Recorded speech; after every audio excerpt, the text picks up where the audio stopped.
जय हिंद मित्रांनो, एक्झाम जागर या एज्युकेशन यूट्यूब प्लॅटफॉर्मवर तुम्हा सर्वांचं पुन्हा एकदा स्वागत आहे. मित्रांनो, या आधीच्या सत्रामध्ये तुमच्यासाठीचा प्रश्न होता, भारतीय लष्करात दाखल होणाऱ्या पहिल्या स्वदेशी बनावटीच्या सबमशीन गनचं नाव काय आहे?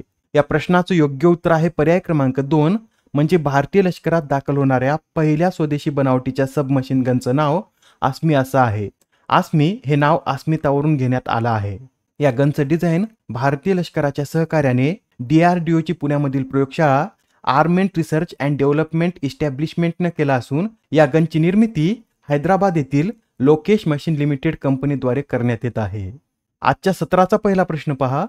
वर्ल्ड इकॉनॉमिक फोरमद्वारे प्रकाशित एनर्जी ट्रान्झिशन इंडेक्स 2024 मध्ये भारत कितव्या स्थानी आहे? तर आता या एनर्जी ट्रान्झिशन इंडेक्स 2024 मध्ये एकूण 120 देशात भारत हा 63व्या स्थानी आहे. मित्रांनो, या आधी म्हणजेच 2023 मध्ये भारत या रँकिंगमध्ये 67व्या स्थानी होता व आता भारत 2024 मध्ये 63व्या स्थानी आलेला आहे. भारताला यात किती गुण देण्यात आले? तर 55.3 गुणासह भारत 63व्या स्थानी आहे.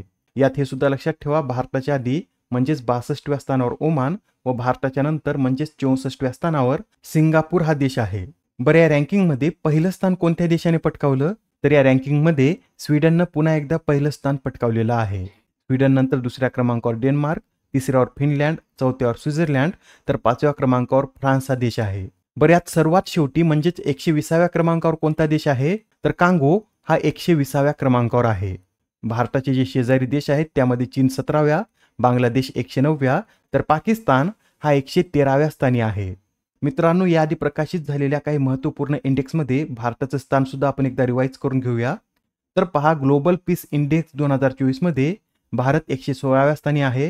ग्लोबल जेंडर गॅप रिपोर्ट 2024 मध्ये 129व्या, जागतिक प्रवास आणि पर्यटन विकास निर्देशांक 39व्या, हुरून ग्लोबल युनिकॉर्न इंडेक्स 3ऱ्या, बिझनेस एन्व्हायरमेंट रँकिंगमध्ये 51व्या, जागतिक प्रेस फ्रीडम इंडेक्स 159व्या, वर्ल्ड हॅपीनेस रिपोर्टमध्ये 126व्या, DHL ग्लोबल कनेक्टनेस रिपोर्टमध्ये 62व्या तर जागतिक बौद्धिक संपदा निर्देशांक 2024 मध्ये भारत हा 42व्या स्थानी आहे.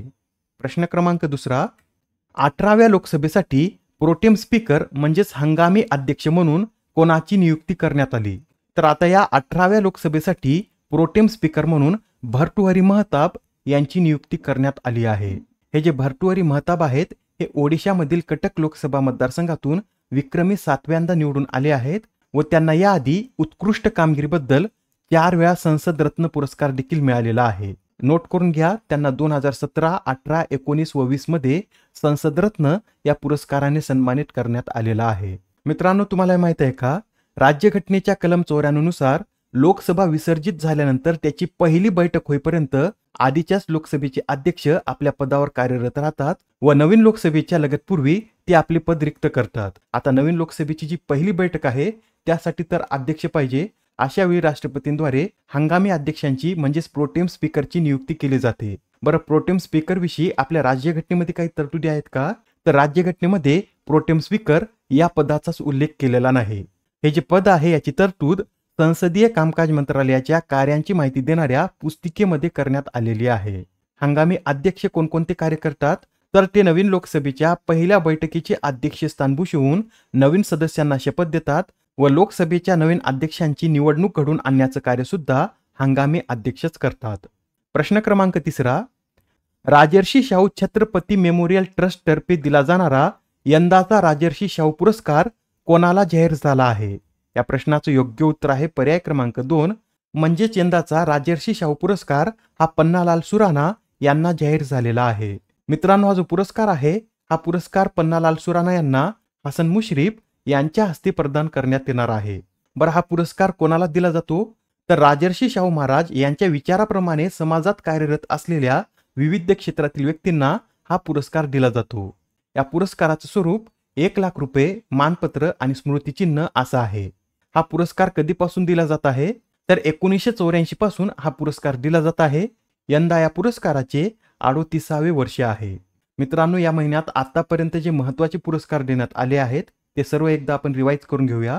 तर पहा, नेल्सन मंडेला जीवनगौरव पुरस्काराने विनोद गनात्रा यांना सन्मानित करण्यात आलं. व्ही शांताराम जीवनगौरव पुरस्काराने सुबया नलामुथ्थू. मराठी भाषेसाठीचा साहित्य अकादमी बाल साहित्य पुरस्कार हा भारत सासने यांना त्यांच्या शमशेर आणि भूतबंगला या पुस्तकासाठी दिला जात आहे. तर मराठी भाषेसाठीचा साहित्य अकादमी युवा पुरस्कार हा देवीदास सौदागर यांना त्यांच्या उसवन या कादंबरीसाठी जाहीर झाला आहे. 2024च्या सर्वोत्कृष्ट जोखीम व्यवस्थापक पुरस्काराने आरबीआय तर आशिया बँकरद्वारे best conduct of business regulator पुरस्काराने सेबीला सन्मानित करण्यात आलेला आहे.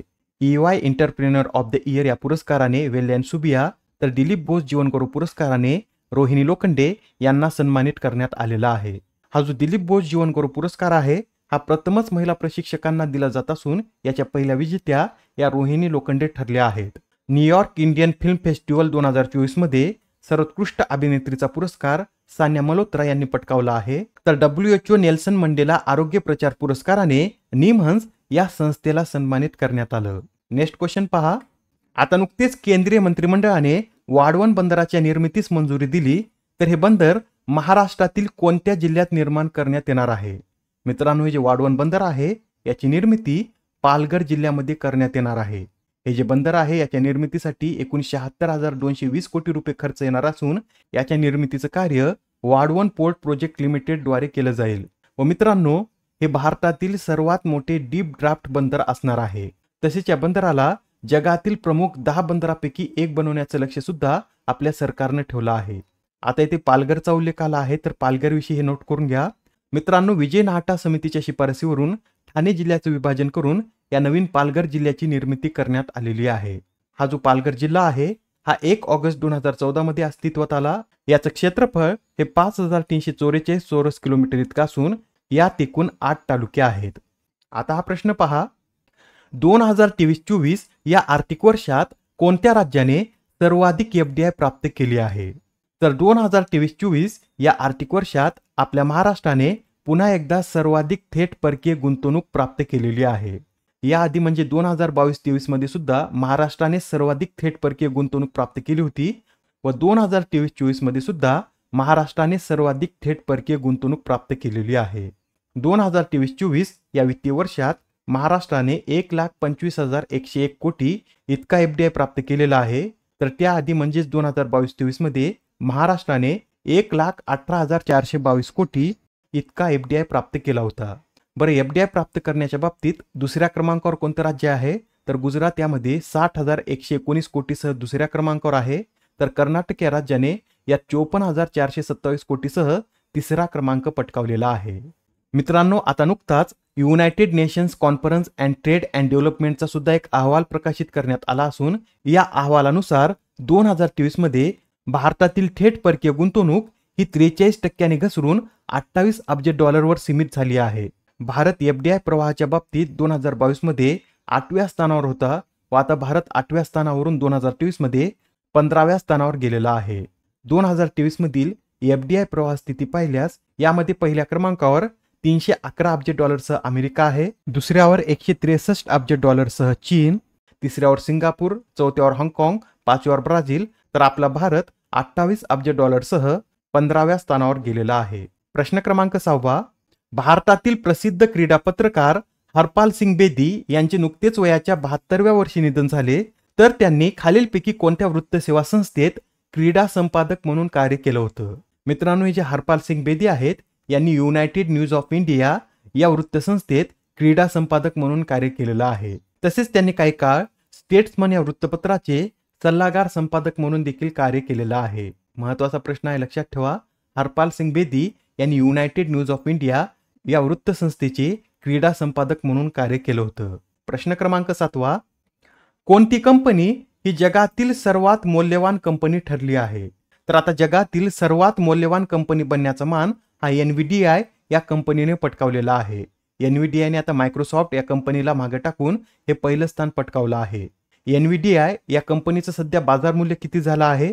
तर $3.34 ट्रिलियन इतकं NVIDIAचं बाजार मूल्य आहे. त्यानंतर यात दुसऱ्या क्रमांकावर $3.32 ट्रिलियन सह मायक्रोसॉफ्ट ही कंपनी आहे. तिसरं स्थान हे ॲपलनं पटकावलं असून याचं बाजार मूल्य हे $3.29 ट्रिलियन इतकं आहे. आता हा प्रश्न पहा, यात काय विचारला आहे? तर लष्कराचे नवीन उपप्रमुख म्हणून कोणाच्या नावाची घोषणा करण्यात आली? तर आता लष्कराचे नवीन उपप्रमुख म्हणून NS राजा सुब्रमण्यम यांच्या नावाची घोषणा करण्यात आली आहे. मित्रांनो, सध्याचे उपप्रमुख उपेंद्र द्विवेदी हे 30 जून पासून लष्कराचे प्रमुख म्हणून पदभार स्वीकारणार आहेत व त्यानंतर NS राजा सुब्रमण्य हे लष्कराचे नवीन उपप्रमुख म्हणून कार्य करतील. NS राजा सुब्रमण्य यांच्याविषयी सांगायचं झालं तर ते सध्या लष्कराच्या सेंट्रल कमांडचे प्रमुख आहेत. आजच्या सत्रामधील शेवटचा प्रश्न पहा. दरवर्षी जागतिक पर्जन्यवन दिन कधी साजरा केला जातो? तर हा जो जागतिक पर्जन्यवन दिन आहे हा दरवर्षी 22 जून रोजी साजरा केला जातो. मित्रांनो, जगातील पर्जन्यवनाच्या संरक्षणासाठी दरवर्षी या दिवसाचं आयोजन केलं जातं. आजच्या सत्रामधील तुमच्यासाठीचा प्रश्न पहा. जगातील पहिल्या AI सौंदर्य स्पर्धेच्या अंतिम 10 मध्ये पोहोचणाऱ्या भारताच्या AI मॉडेलचं नाव काय आहे? आता या प्रश्नाचं उत्तर कमेंटमध्ये देण्याचा प्रयत्न करा. उत्तर चुकलं तरी काय हरकत नाही, कारण ज्यावेळेस तुम्हाला या प्रश्नाचं योग्य उत्तर माहित होतं त्यावेळेस हा प्रश्न तुमच्या दीर्घकाळापर्यंत लक्षात राहतो. तर आता पुढच्या सत्रामध्ये पुन्हा भेटूया. धन्यवाद.